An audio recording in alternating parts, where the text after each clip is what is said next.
Hey family, it's Tasha Mom Bear Prepping. So you already know what time it is. Get your drink, pull up. Let's get into it. Today's topic, you guys.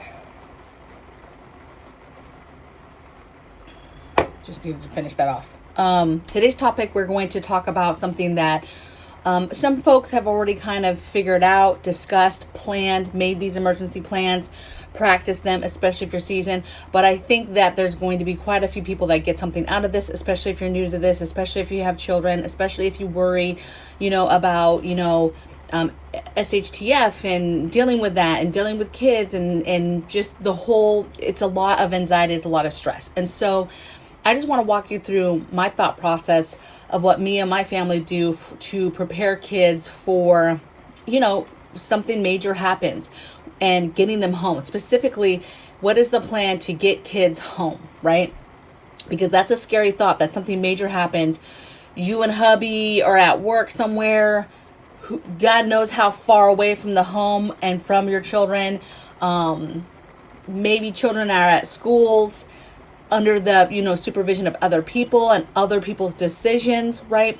Other entities, institutions, rules and policies, right, on what is their emergency protocol. And so, but there is stuff you can do now to prepare, to put your mind at ease, to make sure everybody's on the same page. Okay, so I'm just going to walk you through 5 ways or areas that you could prepare or start thinking about to get ready for this. Okay, so how do we get children ready for an emergency situation, but specifically getting them home? And some thoughts that I want you to think about is, first off, is where are your children at the majority of the day, right? Nighttime as well, but for a lot of people, we're all at home together, sleep at night.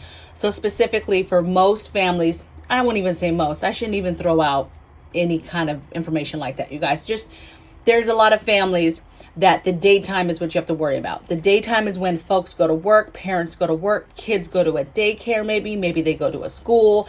Doesn't really matter if it's a public school or a private school, but they are away from the home during the day in some sort of other atmosphere, right?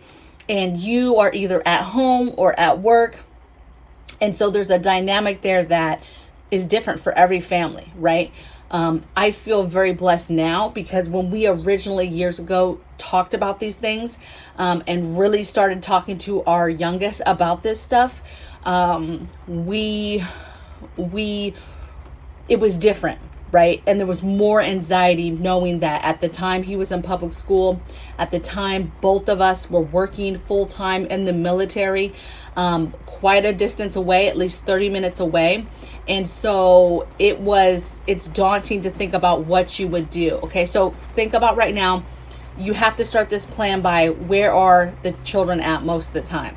And then you make a plan for off of that, okay? And then think about comms plan. And so communication with you and your children during a situation. And then specifically a no comms plan. What is the plan when you do not have communication with each other? Maybe the phone lines are down, the cell towers are down, you can't get through. Your children need to know what to do if they cannot make contact with you, okay? So, number one thing I have is, what is the institution's plan? Basically, where are your children at the majority of the day, whether that's a public school, private school. This doesn't really apply if they're home already. So like my child is home with me, homeschooled, which I am super blessed because I work from home and he is homeschooled. And so that's 2 of us that are home all day, already home, don't have to worry about how to get home. We would if we were out and about, but specifically I'm talking about just like your basic everyday stuff, right? But what is that institution that your children go to's plan? What is their plan if there's an earthquake? First of all, what natural disasters happen in your area? Is it tornadoes? Is it hurricanes? Is it earthquakes? Is it fires? Is it a school shooting? Those are the things that you should be asking the school. Hey, what is your protocol for school shootings? Not so much about, what happens. Do you train and stuff like that? I mean, you can ask those questions too. But specifically, I want to know, where are my children going once they leave the school, right? I want to know if something happens, I can expect my child to be here, here, here. Maybe it's on site at the school, but in the gym or somewhere else.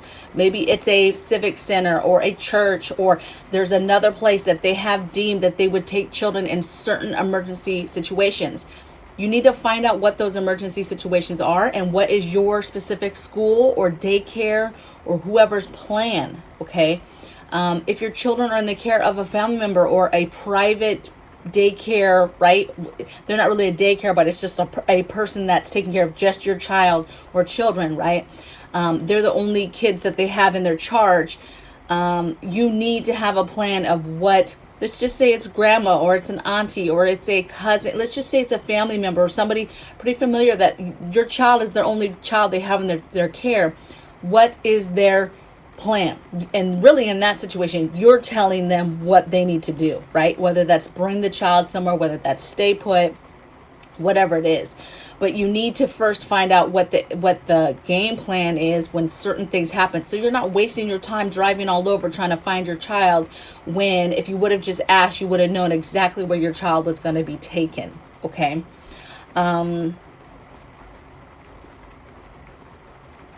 Okay. That's first thing. Find out what their emergency plans and where the kids are. What's their plan? Do they have a release plan where, okay, it's an earthquake, it was a minor one, school's released, they're going to let children go and go home the normal way they do? Like, hey, we're going to release children. Walkers can walk. Buses are going to take buses. If it's that type of situation where something has happened, but they're doing a regular release, your child needs to know what's the plan. Hey, come straight home, whatever your way of getting home was, walking, whatever. We had a lot of plans that were developed around our son walking home because he walked. The school was just a few blocks away. And so it became what do you need to do to be able to safely get home in those 3 blocks, right? Number 2 thing I have is what is the get home plan, right? This is specifically what is the plan to get those children home, right? Let's say the children are at the school, they stayed there, or if they went somewhere else, it doesn't matter. Whose job is it, mom or dad or somebody else's, to go and get that child? The child has to be picked up in this case, right? Can't just be released. Which parent is going out and getting the child? Now, when we were both working, we worked this out where I was the one that was going to go to the school no matter what. If we were both at work, I was the one that was designated to go get him, right? I was going to get him. Dad was going to go home, start getting things ready. Now, it's different now because I'm home, right? So I'm here. The other thing was, what we planned was, say we're out and about, one of the parents is out and about. Let's say it's a Saturday, right? It's not a work day. Whoever was out and about, if something happened, and we knew our child was somewhere, that person that was already out was responsible immediately to get the kid. So if dad's out at Home Depot, something happens and he knows our son is, I don't know, at a soccer game or with his friends, he's out and about. Like, we know where each other is at, right? And I'm at home, he knows he's the one. Or if I'm out shopping, something happens, I know I'm to go get kids because I'm the one that's out and about.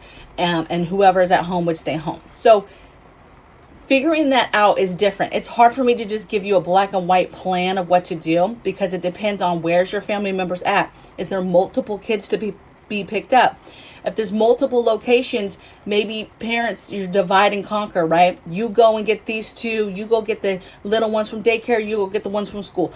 Whatever it is, you need to plan that out on which parent or which other person. Maybe you have older children that could be doing tasks as well as picking up kids or whatever.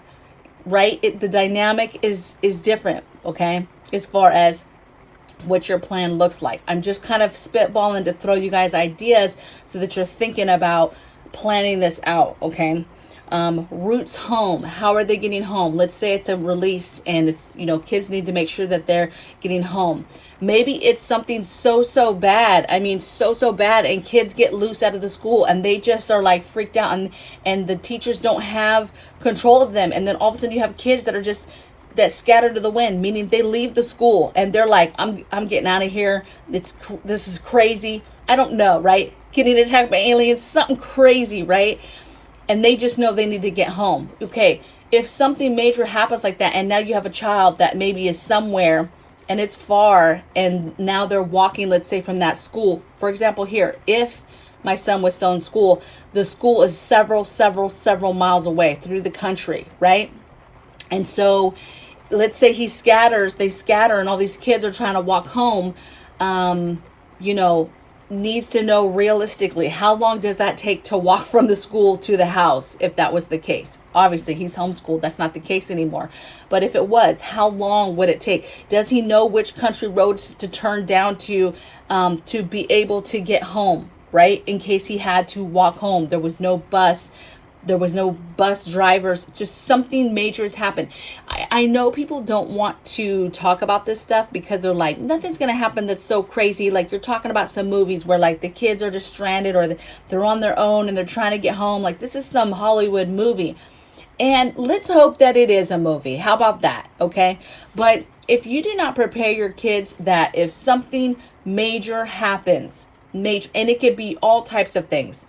There's so many things that could cause major disruptions quickly.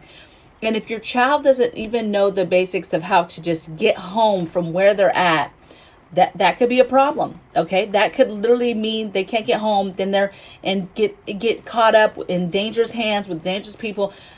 It's just not a good look. Okay, could you tell your children, you stay put no matter what?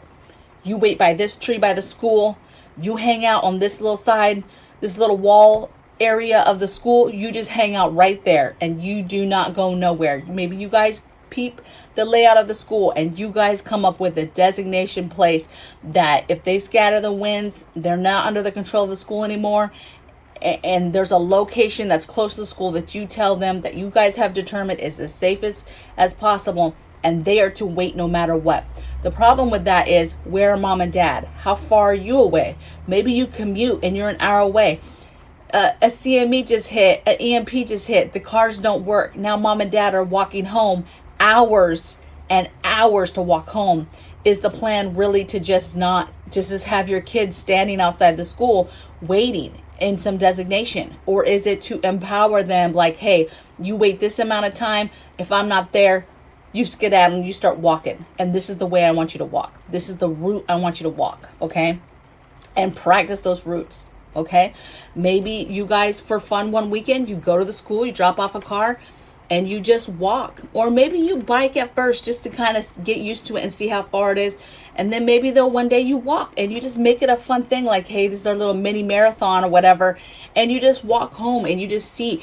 Your children are resilient, and for them to then know exactly how long it would take them to walk when they are not conditioned to walk, like they haven't been walking, right? They've been riding the bus or getting rides, right? And now they're going to walk, and do they know the route now and to get home, and that they realistically understand the expectation of how long it's going to take them. It's not just 5-minute walk, right? So empower them, give them information. 3, what's mom and dad's get home plan, and explaining that to children and giving them expectations that dad works an hour away, mom's 30 minutes away. If something happens and it disrupts cars, let's say, for example,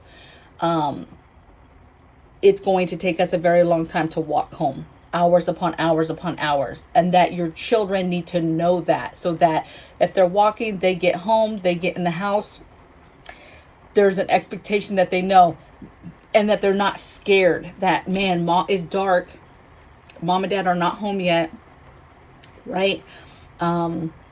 And freaking out that something's happened to us, that we're hurt, that we're dead, that whatever the case may be. Children get nervous and get scared. But if they have the expectation that, hey, this might not happen. If there's no comms and I can't clearly tell you, hey, I have to walk home now, something happened to the car, or, there's no comms. The kids need to know that something crazy happened. They're going to go home and they're going to chill, because it may take mom and dad much longer to get home, depending on the situation, okay?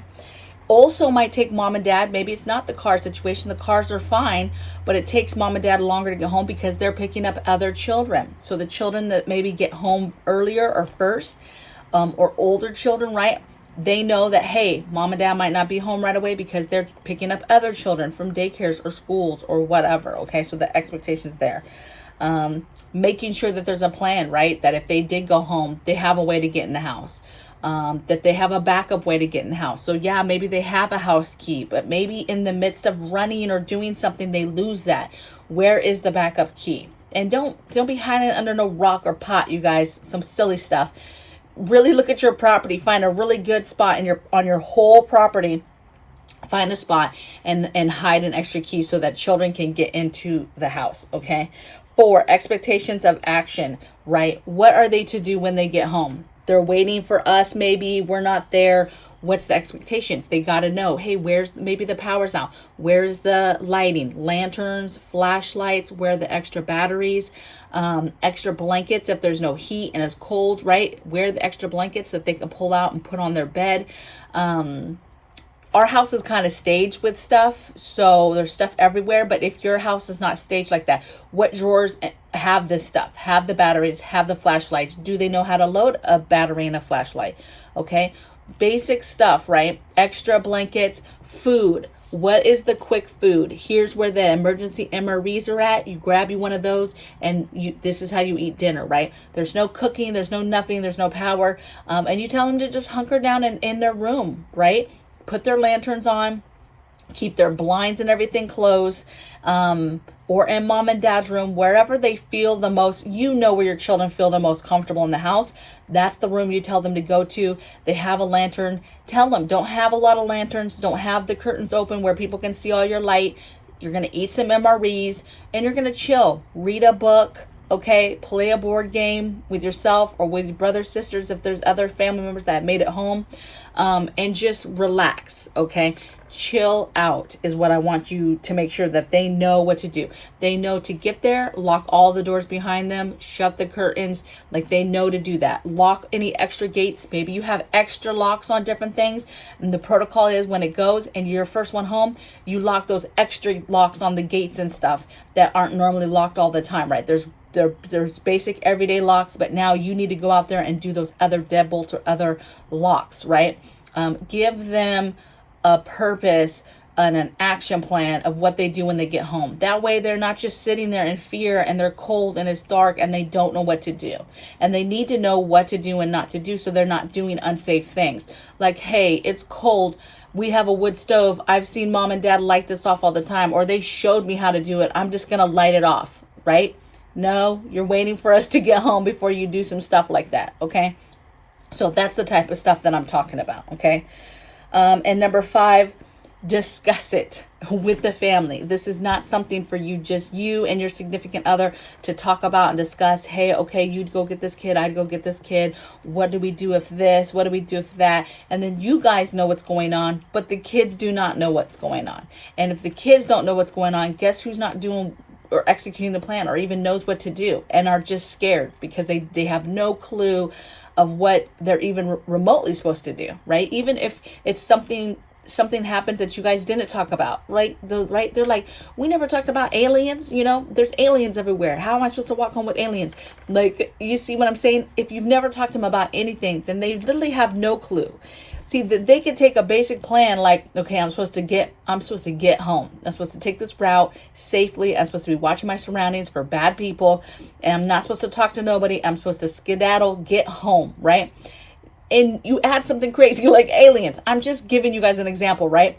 They're going to adapt because they're going to be like, I still have a plan to execute, but now I just have to worry about how do I do it without being seen and attacked by aliens, obviously. But at least they're not sitting there like, I don't even know what to do. What is going on right now? Is this aliens? Do I stay? Do I go? Is my mom coming? Is my dad coming? Do I go home? I don't know what to do. It's different if something happens and the school locks them down. The school has them. They won't let them go. That's different. And you tell your children that, hey, if the school locks you down and they keep you and they say you can't go and they say, hey, you're waiting for your parents, be calm, be peaceful. Pack and have an emergency water and some emergency crackers and snacks in their backpacks at all times. Not a full MRE because those are kind of heavy, right? And so you might not want that in their backpack all the time.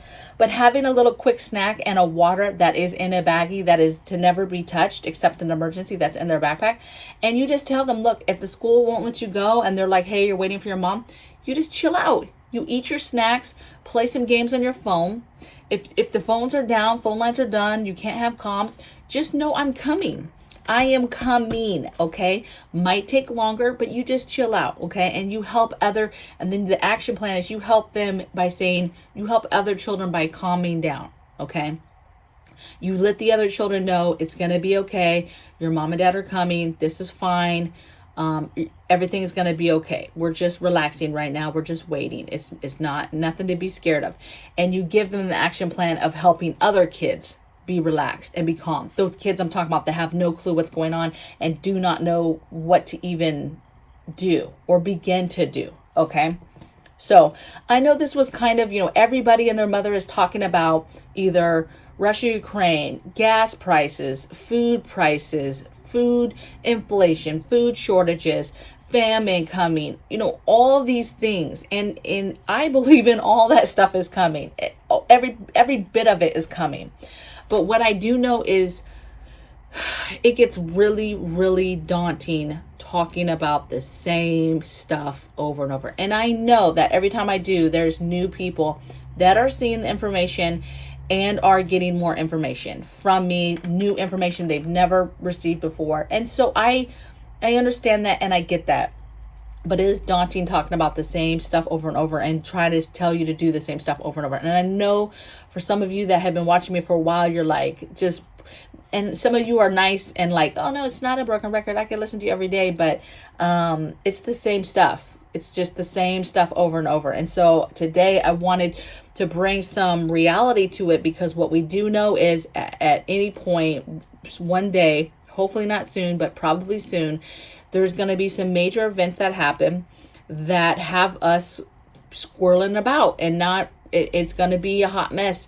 And when something major happens that we're not going to be prepared for, the least you can do is get your children ready so that your children are not scared and are not weak and are not soft targets in this crazy world, because you never know where they're going to end up. Okay. In a situation and where they'll be and all this stuff. Okay. So, hopefully you got something out of this video. I also want to let you guys know, if you're still watching, a long time ago, a subscriber asked me to do a video on birthing, right? Specifically like products to buy to prepare for having to help somebody give birth or yourself have a baby. How do you do that off grid? How do you do that during SHTF? All this stuff, right? And I'm not a midwife, I'm not a doctor, I'm not a nurse. And so for me, I've had to research so that I put out halfway decent information. And I'm not like, oh, get this. And then people that have delivered babies are like, why would you need that? That's not even something you would need, right? Or even find comforting in using it, right? So I'm going to be doing a video on birthing in general, right? Products and things that you might want to add to your preps that will help you. But secondly, I'm going to be doing a huge giveaway from Refuge Medical, you guys. They've sent me 2 5-gallon buckets full of supplies. And one is a birthing supply bucket, and one is a postpartum supply bucket. And I just got them in the mail. They are amazing. So far, looking at them, there is amazing product, and they've really thought through what they should put in these buckets. And so I'm going to be doing, an overall video of some things to get. I'm going to be doing a review on these buckets. And then additionally, I'm going to be doing a giveaway of the buckets. So Refuge Medical was kind enough to give me my own set, and then they're going to give away a set. And so I really like them, you guys. I really was a big fan of their wound care bucket. Huge. I love it. I love the bucket idea, especially for stacking and stockpiling it. And I really like the wound bucket anyway, just for OPs and different places you could put that on your property for different patrol points, viewpoints. Just there's 1,001 ways or places to utilize the wound care bucket. But I get off topic. This is for the birthing bucket and postpartum buckets. So video on overall products you would need, review of these products, these 2 buckets, and what's in them exactly, my thoughts on that, and then I'm going to give away the bucket. So somebody out there is going to get these 2 5-gallon buckets full of this stuff. Okay, so that's to come soon. That will be in the next 2 weeks. I don't want to give you guys a specific day, but that is coming soon. I still have to get some notes together, some thoughts together, but that's coming, and I'm very, very excited. And when I have a topic that I'm really want to get right, and that I really am invested in, I like to really take my time with the video and the content, because I don't want to mess it up. It's just like when I did my original what to do with dead bodies, how to expose of dead bodies, and when I did my what was it, my first pox video, I took a long time to take the notes and to do those videos, because I think that they're very important topics, and I just wanted to make sure that I did a thorough picture of both of those areas, right? Because they're so important. So I hope you guys enjoyed this video today. Hey, let me know. I also additionally like to hear of comments of different videos that you guys like to hear. You know, I just said I feel like a broken record. So if there is another idea, if there is an area you want to do, please don't tell me you want to watch me can some food, because we preserve food every single day. And let me just tell you, there's maybe a handful of you that want to watch me can food, but you know, maybe 2,000 of you want to watch me can food, but the other 28,000 could care less, okay? And absolutely do not. And my views show that. So I'll go from very high views to very low views, and YouTube hates that. They scold me hardcore. Even my son the other day was like, "What is this video about avocados?" He's like, "Why would you do this? There's like 3,000 views. This is horrible." He's 12, you guys. And even him, he can recognize, like, why would you do such a booty little video? Right? So it's not that I don't enjoy that stuff. I love that stuff. My channel is not the channel that you guys, the majority wants to see that stuff. Okay. However, if it has to do with the end of the world, preparedness, getting your family ready, some aspect that you think I haven't covered down on that's super important, then let me know and I'll cover down on it. Okay. So, blessings from my bear cave to yours. I'm going to do my other video from my other channel, so make sure you check that out today as well. I'm just going to be going over my water, my automated watering system for my garden. So you guys can see that. I'm going to show you one out of the box, and then I'm going to show you in real life what it looks like hooked up. Okay? So you guys take care. Bye.